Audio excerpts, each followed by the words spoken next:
So what I want us to do is to start becoming more conscious, start choosing things in a better way for ourselves, and start creating a life that's going to gear us to really take advantage of the opportunities that are going to show up for us in the years to come. This podcast is brought to you by The Integrated Human. We work up, down, inside out to plug yourself into your potential. If you want to see what we are up to and what's next, sign up to our newsletter or follow us on social media. If you like what we are doing, we really appreciate it if you can like our post on social media and YouTube and help us grow.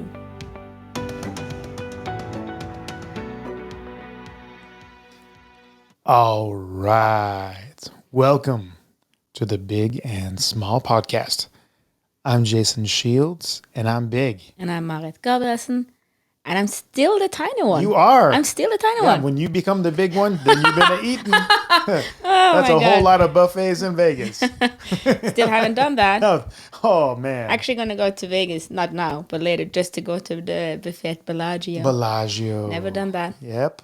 Never gambled either in Vegas. Been there thrice. Thrice?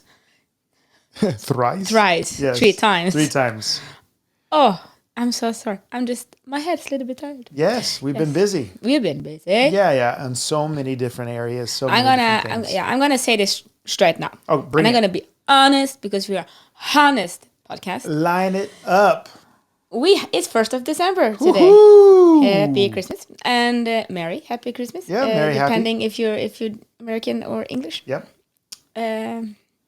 Merry for Americans. Merry Americans. We have a Christmas calendar going. Yes, we do. And I have worked with 2 wonderful human beings. I work with, sorry, my head, so sorry. Siv Jösang Shields and Jason D. Shields. And they have made some awesome content for you guys. The editing expert, me, I think she's awesome. has done her best to a great make job. nice reels and Facebook posts for the content. Yep. And I really hope that people will, for my sake, so I get feeling that my work is working, would go into Facebook and Instagram and follow that Christmas calendar. It's 1.5 minute posts. You can do that. You're sitting in the toilet. You have the time. And listen to them. If some of them are thought nuggets, some of them are actually lessons that you can kind of, or not lessons, like very, very, very short meditation, like it's 1.5 minute. Yeah. So then I would recommend that you actually save those, so Yeah, save them. you can replay them. Yeah. Every now and then when you want to.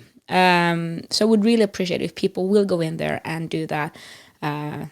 Then because I use a lot of time on those videos. I think So they're beautiful. I would They're so really cool. appreciate that. Yeah. And we do have a big nugget coming. That the calendar is not one that kind of, you're gonna buy things or stuff like that. It is a opportunity to stay in your process, but there will be a free session in there. Whoop, whoop. So keep your eye on it, because that's going to be something to look forward to. And it's not the 24th that the session's going to be. So you don't have to wait 24 days to get that big nugget. That's it. Other than that, we do have some questions Yeah. this time. Cool. Could I just put in one thing there? Okay. All right.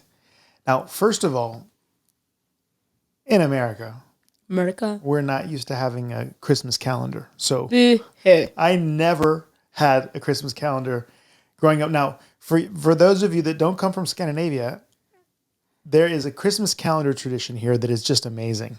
Okay. And they often have these things where you open up a little door, or it's like or socks that, for each day in December, and you get a little prize or some cool thing in the sock, and you can be happy as a kid. You like every day you start As a looking kid? forward. Well, Grown up also generally, has them. yes, because I have one now. I also. Right, Your yeah. wife knitted one for me and my husband. That's true.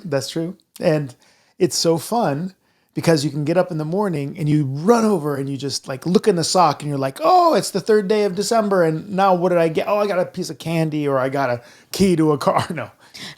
Where's my Ferrari? Key to a car. Right? No, More do, like- not, do not do that. And it's not like key to the car, go wash my car kind of thing. It's more like, okay, your That car is would be washed. awesome. I'm going to do that to Eirik. I'm liking one Luke. Yeah, Like right? one of those. Put a I'm going to put my car in Wash the car. Wash the car. Yeah. It's a gift that keeps on giving, right? Like, Oh, that's genius. Oh, that's hilarious. He would be so disappointed. but Steve's such a good person, right? She wanted to give me this childhood experience. And a lot of the things when, I came from New Mexico in the desert, so I didn't originally do a lot of skiing. And so I've had Olympic athletes teach me how to ski and cross country and skate skiing and downhill and telemark. I mean, I've been really like Getting super into lucky. Norwegian culture. Yeah, I have all the skis and snowboards and everything, and I've done them all, and I've gotten instruction on all of them from these amazing people. And it's difficult for me, weirdly enough, to remember to go out and open up the sock because as a child, I didn't really have that at all. I mean, Thanksgiving is the biggest American holiday. That's usually the one we're free the most. And actually, in most families in America, because they're all working 3 jobs, you basically celebrate Christmas like a half day. Like you go home after. No, it's a lunch. 4-day thing. Here, it's a 4-day thing. It's we call it vesle julaften, which Yeah. Little Christmas Eve. Little Christmas, no, Christmas, not Christmas Eve, Oh, yeah, Christmas. little Christmas. And then we have Christmas, Yeah. which is 24th, and then you have first of Christmas Yes. Day, Yes. which is kind of then you're not allowed to work out of the house. Then it's like because the holy day that you should that you're parked at home. you're in parked at Norway. home, you're in your PJs, and you dress up super nice for lunch, and then Yeah. it's a 4-day And thing. then you eat cake for dinner or something. Yeah. And then it's like the 2nd and 3rd day. And I mean, there's a whole thing. And then all the way until first of the year, it's like they celebrate Christmas here hard, you know, It's hard. hard. It's wonderful. But I tell you one thing. The food's so good, the people are so nice that you end up working off Christmas the rest of the year, if you know what I mean. You gain some weight, you gotta start burning it off immediately. It is okay afterwards. to put down the fork. Yeah, that's what I've heard, but I just No, you don't know. I don't do that kind of research. You don't. That's the kind of research you don't do. I do You all research the other everything research, else, but yeah. not the fork one. Okay. Yeah. Yeah. It is lovely. Yes, it it's is lovely. wonderful. So But we do appreciate if you would take part in Norwegian culture Yeah. and open those. And they are for you to stay in your process, have a thought nugget, and again, it's gonna be something very amazing stuff in there. So yeah, just getting it. It's amazing. we'd really appreciate that. Questions now? Yes, please. Well, first an observation. That's actually the first question. Okay. Because it's a very interesting that face. You have no clue what's coming. No. It's okay. I'm like, okay. Many years ago. Mm-hmm. It sounds like 10. It's more like 3. Seems like a long time ago. Yeah, you say this a lot. It's not about having peace in the world. It's about having peace with the world. Yes. And it was just something I was walking with my dog the other day. Sorry, and and there's a lot of stuff happening now. You know, you have it. It's like I don't know, 5 wars out there, something like that. People are more sick than ever. I was reading today an article about the sick leave in Norway has drastically increased since COVID. Or just say it's a lot of shit. More depression, more everything bad. Yeah. And it's so chaotic. And you see that people are doing their best just to kind of deal with that somehow. But they go to the extreme. And so just take like the environment is going buck wild crazy, right? Yeah. We can kind of agree on that. So like it is. And then we kind of, and this is not to judge or disrespect, but people, for instance, then go vegan because that is the thing. Because you kind of need to save the planet somehow, and you Yeah. kind of get desperate. And I've done that before as well. Never been vegan, but kind of you go desperate because you just You see it needs help. something needs help. So you see Yeah. that turtle with the plastic straw through it. Oh my God. It is horrific. Yeah, It starts makes me yeah. cry every time. I Me just too. can't watch It's that. horrible. Yeah. And or you see people being shot or killed, and it is just horrific. And you kind of try desperately to save something. Yeah.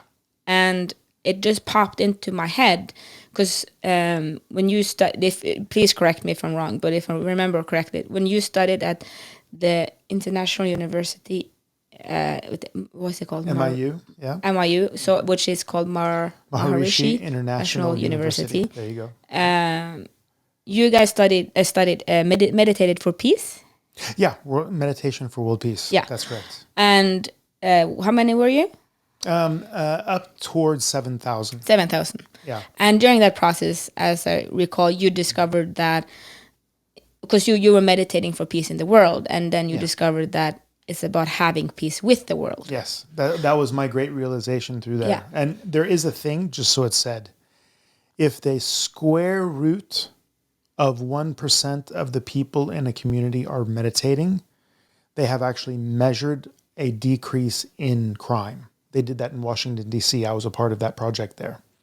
So there is an effect that the more harmonious people you have in the collective consciousness of a community, the more effect of peace and harmony you have. Yes. But So that's just a digression. If people wonder why I am yeah, making the largest meditation transcendence event ever In Voss, in Voss Yeah. happen, Yeah. that's why. yeah, exactly. So That's the reason. it's called the super radiance effect. If you want to look it up, there's some research on Yeah. that. Super radiance effect. But I thought that was just because I was kind of because you get bombarded with all the awful things happening, and it's very easy to get overwhelmed. And I have a lot of anxieties, that it kind of I can feel I started to get triggered, and then that just popped into my head that it's not about like it's so much bad, and then I kind of because I was kind of projecting out, and then I just remember that no, I need to have peace with it. I can't help that, but I can have peace with it. Exactly. And that really helps because that doesn't mean that I have to, I do what I can. I don't, that I'm a master at recycling bottles. Yeah, I love giving you bottles because you enjoy so much. Like we're saving, saving Mother. for my house. Yeah, we're saving for the house, but also Jason you're saving said once mothers. that he's going to buy a square meter of my house with plastic bottles. Plastic bottles, right? But then we realized, oh, that's a lot of plastic bottles. bottles. But it kind of, you do what you can here. And I can't do more than that. Yeah. But at the same time, I need to have peace with what is. Yes. And that is really helpful. And we use the moksha meditation. That's also like you come back to it. You become at peace. Yes. You find that peace in yourself with no thoughts. Yeah, you find that center of stillness inside you that, where you're not suffering with or attached to or being pulled after or being pushed into. You're able to just, for at least a moment, and hopefully over time establish this state of total peace and quiet inside you from which you can then act in the world, right? Yes. And I just thought it was really helpful to remember that it's not about me creating peace in the world. It's about creating peace within me with the world. Yes. And I think that could be, I just hope that maybe it's someone that makes sense for out there, because I also know that, first of all, it is a lot of stuff happening, but you also are approaching now a holiday, which for many is super positive and for many is really stressful. Yeah, and actually very, very depressive and lonely. A lot of people suffer more during Christmas than any other time of the year, because if you have people, you're stressing with them, or hopefully in love with being with them, hopefully. That's the goal. That's the goal. That's the Christmas card. Working right? hard for that one. And a lot of people have the Christmas card life, but a lot of people don't. And a lot of people are alone in the world and feeling empty and displaced. And even if they have family around them, sometimes bad things, they have bad childhood, and they're still stuck in their childhood, and they bring that into their Christmas, even with their own children, which then they feel more lonely than ever, or they use their credit cards in order to buy gifts for kids. And I'm just going to tell you guys, remember that if you were to think back 4 years ago, what did you get for Christmas? Don't know. Nobody knows. Nobody knows. And the only thing that you know that you ate was the thing that you eat every year, because then you just don't have to think. You know what you eat every single year. But what was special about the Christmas tree? You don't know. You can't remember. Nobody remembers. That's the point. The whole point is that we make so much trash, so much stress, use so much money, and it's just not even remembered. It's not even a thing afterwards. I think that what you remember is the times. I remember. I think actually that was 4 years ago. Could also be 3, but it's 3 to 4 years ago. Yeah. I think one of my best Christmas memories from there was we were meditating for an hour. Remember that? Steve and Tom, your father and wife was meditating in the room next door. Yep. And I was doing a fast. Yeah, you were doing cacao fast. I was doing a cacao fast and focusing on love and repeating the. And then we had an hour of meditation. Yeah, we did. That was beautiful. That was super nice, and I think so. And the best thing you can give is actually time. Time and love. That's so it. so that was kind of my point with that. It came to me when I was walking that remember, it's not about creating peace in the world. Good luck. Yeah. That's never happening. And if you've been listening to us, we know we talk about the total experience. Like we said in a mastermind yesterday, if you ask for everything, you do get everything, and everything is not just unicorns and rainbows. It's also the dark unicorns and the bills and bills and ghosts and treated cheaply and all that stuff. Yeah. So I just remember that it's about creating peace. Bills, blisters, and hemorrhoids. Wow. Yeah. Okay. So I hope that gave something to someone. Yes. Now to the question. No, but yeah, sorry. Wasn't that the question? No, that was just my reflection. Okay, because there's a couple of points there. Oh yeah, but we can talk about that. Yeah, but then you can ask the question afterwards. That, yeah, because it won't take me long. No. But you listen to me, dear hearts.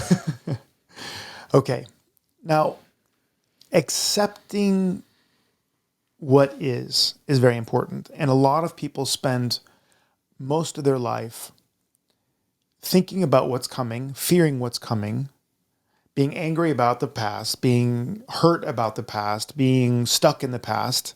But the only thing that actually counts at every moment is this moment. This moment. And you're like, what do you mean? Well, if you want to move forward with your life, you have to first know where you are, because any direction's fine if you don't know where you are, because it doesn't matter. You don't know if you're going closer to your goal or further away from your goal when you start to move. First, you have to orientate yourself, which means figuring out where, when, how, and who you are.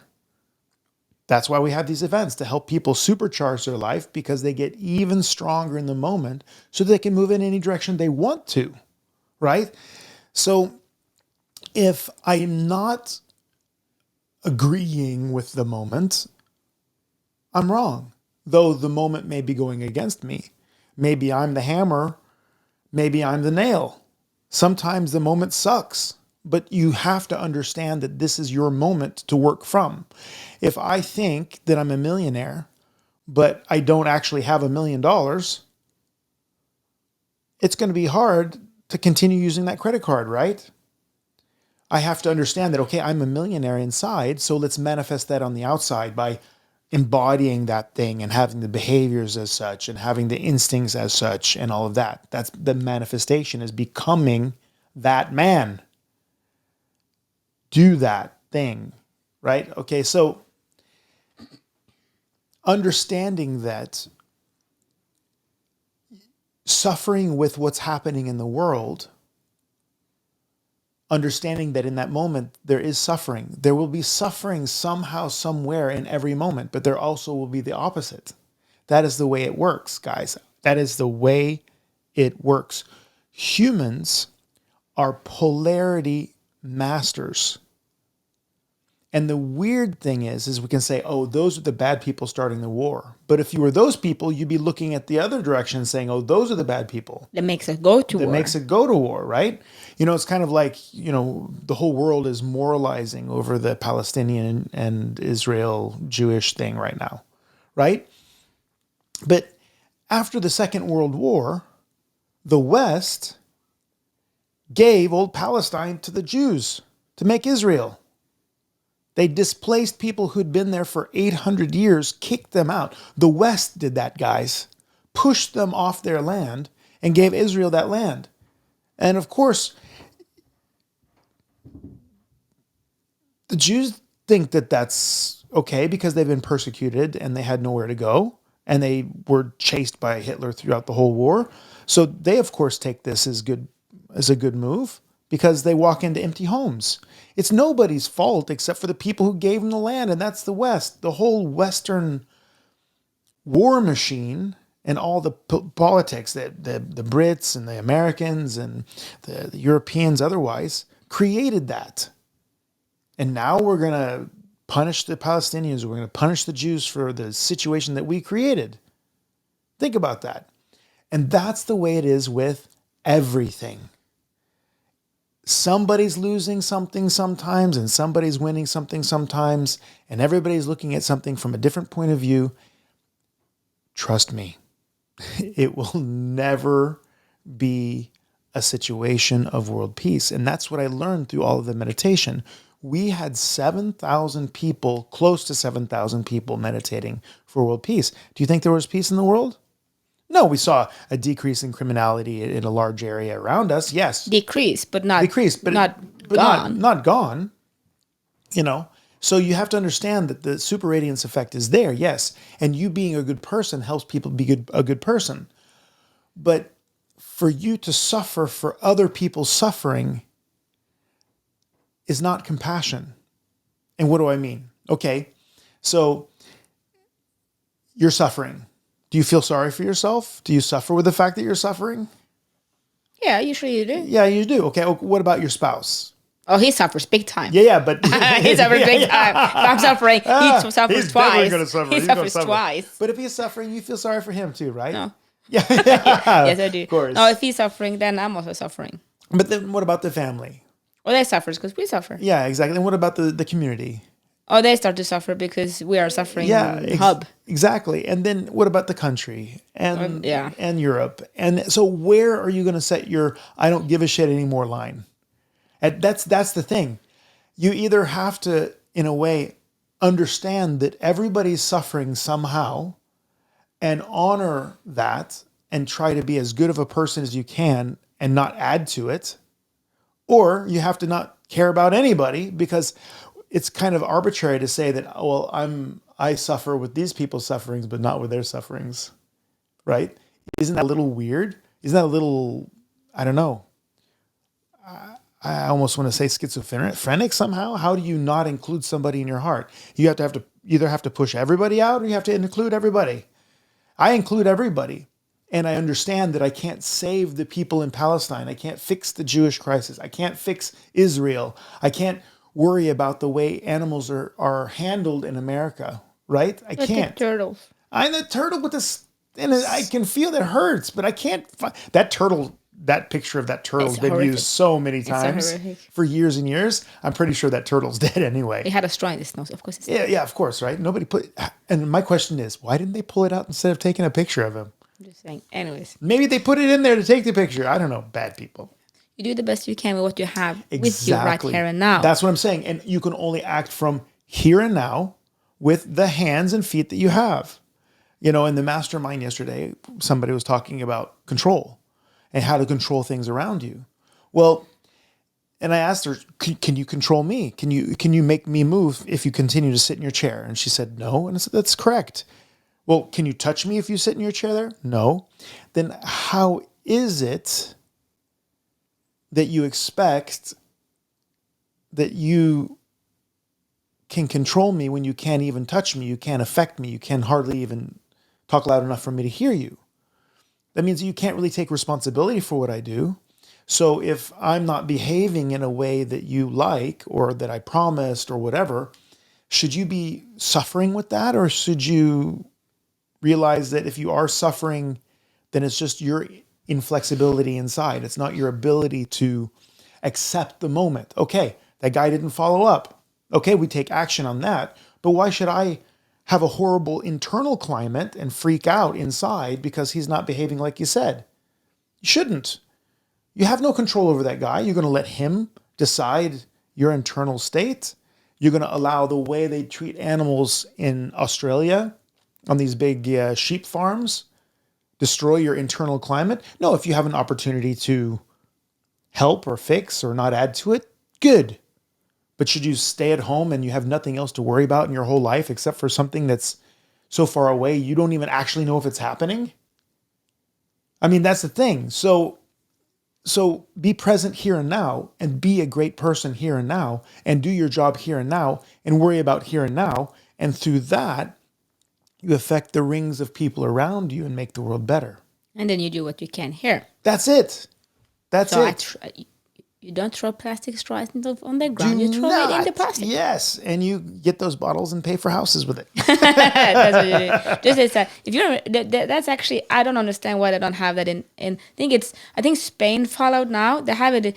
I think it's a Norwegian invention. Ooh. But that you get, so when you buy a bottle of, we don't buy that much water in bottles here because we drink it from the tap. That the 'cause it's water's so awesome. clean. Yeah, it's clean. But if you buy a bottle of soda, you also pay, you kind of rent the bottle. So you pay 2 or 3 Norwegian crowns for the bottle as well. Mm-hmm. And then you take the bottle back to the store and you put it in this machine and you get that money back. Yeah. And I think now Spain has followed it. I think it was Spain. It's very good. It's very good. In America, we used to get cans, and I would smash cans. You have to smash them and put them in bags. I used to do that as a kid. I got such strong legs from smashing all those cans. Okay, sure. Not to the question, but it actually is very good because things are synchronicities and stuff. There are synchronicities. So the question we have, because we have not touched on the realms of suffering, right? Ooh, so the question is, I have a note here. Ooh. You see that? Ooh. What's the difference between pain and suffering? Ah, that's good. You cannot avoid pain. And people are like, yes, I can. You're not the boss of me. I can avoid pain. No, because the more you avoid discomfort and challenge, which creates pain, pain is actually change. So the more you avoid that, the weaker you get. That will be, so if I don't work out, then you're avoiding the pain of working out. But I will get health issues. You will have, which can lead to, let's say, inflammations. Yeah, absolutely. You're not very strong enough to pick up your groceries. You pop a tendon, or you end up getting a tear in a muscle because you're not strong enough because you don't work out. And then you have to suffer with that. So I always would say, choose your pain. That was one of the things my beautiful wife said. Oh, wow, that was really smart. She doesn't say that. She does not say that, but she's like, choose Jason. Well done. Thank you.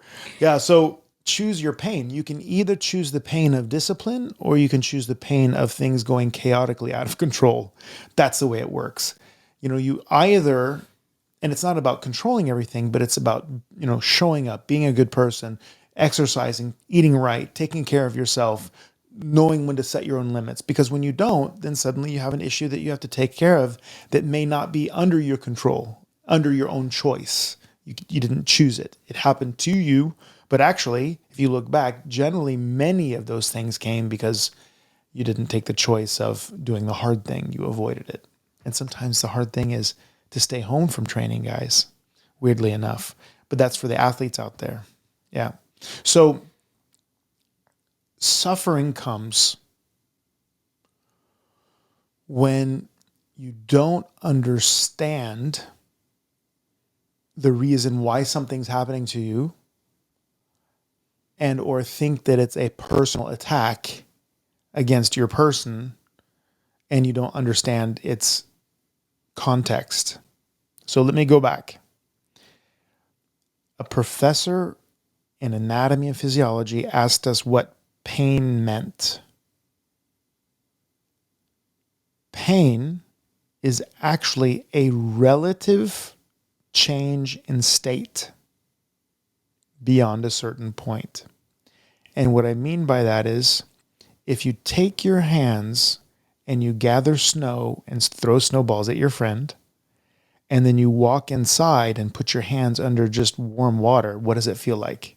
Or it's burning off. It feels like your fingers are burning off, because your nervous system brain 100% is a relativity machine. It's telling you about relative changes.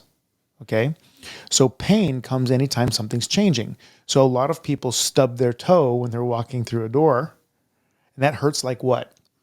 It does. It's so bad. It's so bad. It hurts so bad. But a lot of people also are walking around with cancer. They don't even know it. And it takes them 15 years to discover it, because most people have had cancer for 5, 10, and 15 years before they have any symptoms, because it grows what? Slow. Super slow. And then you get a slow change in the change. Yeah. So slow, very. It happens. Relative change. Relative change. Yeah. The relative change is very, very small. It's very slow. Therefore, you don't feel it as pain. So it's a large relative change. That's pain. So anytime something happens in your environment, you're going to experience discomfort and pain. So you cannot avoid that, because life is, if nothing else, changing. Getting older, your environment's changing, your friends come and go. I mean, the world is always serving that up. Now, a hot steaming dish of change. Now, suffering has to do with how you are understanding that change. And when I didn't say pain, did I? I said change, because some people get good things and they still suffer with it. Often, right? Because for some reason they have some mechanism in their mind, hearts, or souls that make them perceive something like a compliment as an assault. Biggest insult ever. He said, I look good today. What did he mean by that, right? So it's basically a non-acceptance of the moment, and it is a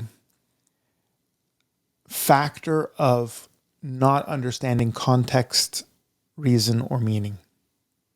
Context, reason, or meaning. So if you are working up, down, inside out, and you've worked on your worldview, and you understand your personal philosophy, and you understand the roles that you have, you understand that you're not your personality, you're not your ego. Those are fruits that hang off the tree that is you, right?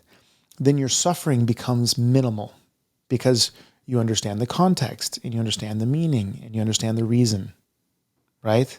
But if you've never said hello to your worldview, you've never said hello to your personal philosophy, you have no idea that you play a certain role at work and a certain role at home and a certain role with your buddies, and those things may not be the same, and the rules change, and you try to come home and boss around your twin girls like you're the CEO of a business, because that's what you are at work, and you forgot to change roles, then things go sideways. When dad comes home from work and he's going to be the boss of his wife, see what he gets.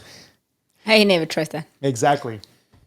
He doesn't try it. He knows, because you're coming home from work being a boss. And I don't change hats. You don't change that. Not there. No. Nope.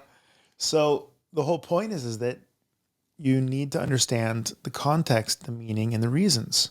And you can only do that through inner work. So Buddha often talked about that life is suffering. That was one of the first things that he realized. And that is because people don't have a point of view.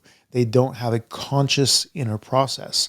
Once you have a conscious inner process, you can say, I'm angry, I'm sad, I'm depressed, I'm happy, I'm excited, I'm lonely, I'm at a loss for words, I'm ignorant, whatever. I'm feeling high, I'm feeling low, I'm feeling arrogant.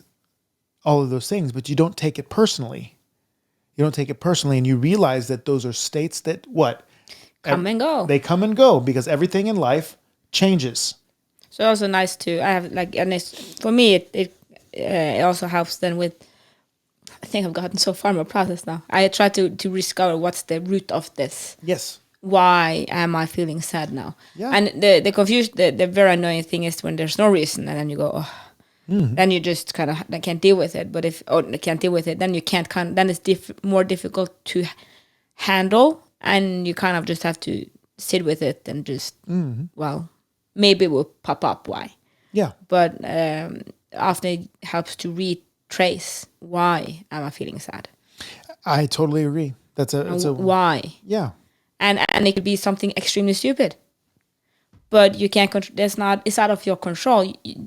That's what that triggered. Yeah, totally. But discovering why that made you sad or why you got angry, that kind of, for me at least, helps to digest it quicker. Yeah, and I've worked a lot in my life. Yeah. Yeah, and much more than most people. And at one point, I remember I was rebuilding with Steve a third of the house that we live in now with my own little hands that are not trained as a carpenter, which means that it was difficult and it was full of waste and cutting wrong and measuring wrong and all that stuff, all the great stuff that you do when you're learning as you're doing, which is a process too. It's amazing. But at that time, I had a practice here in Vos, and I also had a practice in Osana, which is like an hour and a half, hour and 40 minutes away. And this was crazy because I was getting up at 4 o'clock in the morning to drive to get to my patients in the morning in Osana. And I would be like rocking and rolling at 7 o'clock in the morning. And I would work until 4 or 5 o'clock in the evening. And then I would drive home, and then I would start working on the house. And then I'd be working on the house until I just basically couldn't keep my eyes. When I realized that I was cutting wrong 5 times in a row, I was like, okay, you know what? I can't do it. I go to sleep. But that was usually around 2 o'clock in the morning. And then I would wake up super early again and drive again. So if you guys start thinking that's like 1, 2, 3, 4 hours of sleep. I mean, I was working hard. I was doing everything I could. And it just was a super marathon. Well, anyway, at one point I realized, okay, I'm now cutting wrong so much and I have so much waste materials and I'm so tired at work. I was still providing great service. I didn't make any mistakes, but I realized that this is not a healthy way to be. So, but that's after a while. I mean, we were working a long time on it. I remember this one bathroom, that was the end project before I just gave it over to the carpenters. I'm like, we have to have somebody else fix this for us. It's too much now. But then I was finished with that. We gave it to the carpenters. But weirdly enough, when we moved into the house, 6 months later, it had been renovated. Everything was beautiful and the way we wanted it. Beautiful place. Every time I walked into that bathroom, I got super sick to my stomach. Like I felt so freaking nauseated. And I didn't understand it. I was like, oh man, I'm sick. Maybe I'm sick today. And I didn't even notice it was the bathroom, by the way. I walked in, I was like, oh. And I put on a load of laundry and I walked back through and I'm like, I don't feel good. And I walk out and I'm like, oh, I feel good. Oh, that was weird. I was like, do I have an ulcer? Do I have, infection? Or that's weird. And every time I would walk through there, I would get this stomach ache again. I was feel so nauseated. I'm like, oh. And then I realized every time I walk into this dang bathroom, I feel freaking horrible. I feel sick. And it was just like Pavlov's dogs, because then I remembered that I was working so late at night, having worked all day long, eating crappy takeout food. I was sick to my stomach because it's nasty food, because that's all you can get, because you're just eating as fast as you can so that you can get home and work. I'm working on this bathroom.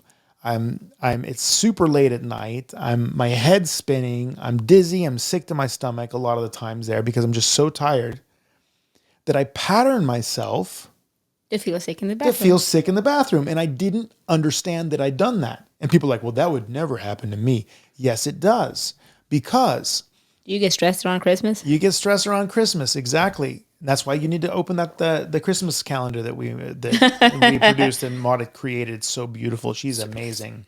And the whole point is that sometimes when we're feeling sad for no reason, it's because the context of our lives then resembles another time where we repeated that behavior.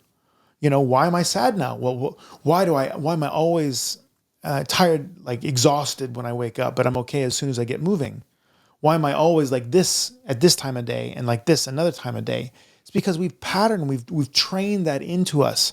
Why is it that I always hate going to training, but as soon as I start training, I'm okay? You know, those just stuff that you do. Maybe when you were a kid, you know, your parents were going to drag you out on a walk and you really didn't want to. You wanted to play your PlayStation or you wanted to play with Barbie dolls or whatever you're doing. And it was like, oh, had this pain of leaving your PlayStation or whatever it was, and they got you out. And then once you were out, you figured, yeah, it's not so bad. And then suddenly you have this thing that you hate working out, but as soon as you start to work out, then it's okay.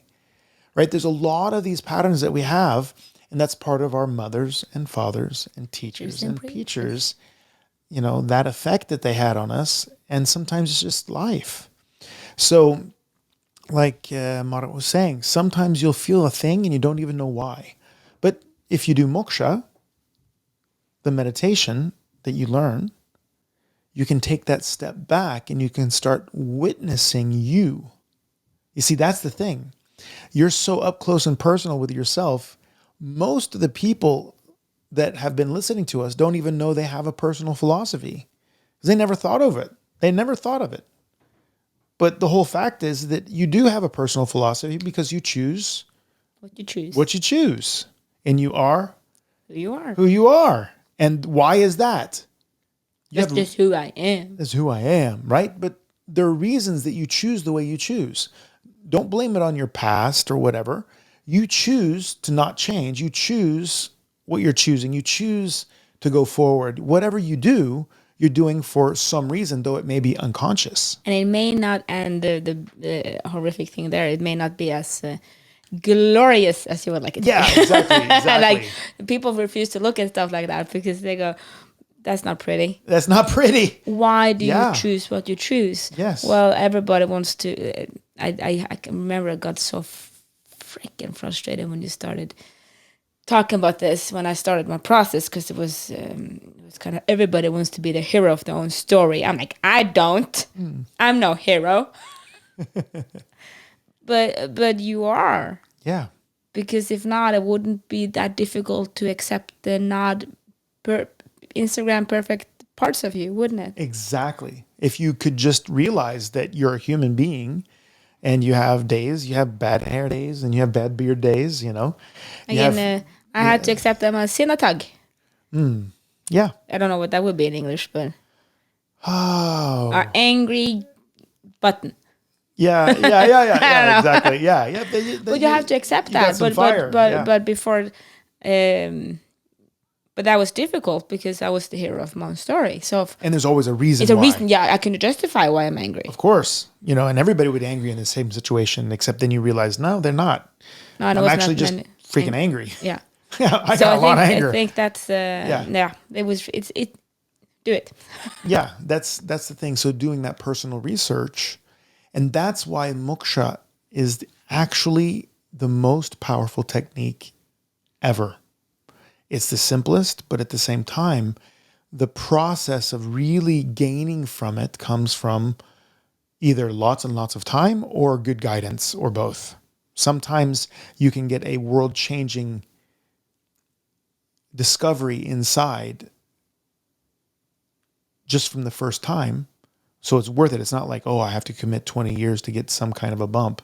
Because remember, if you increase your strength 1%, nothing changes in your life really. But if you change your perspective by 1%, everything changes.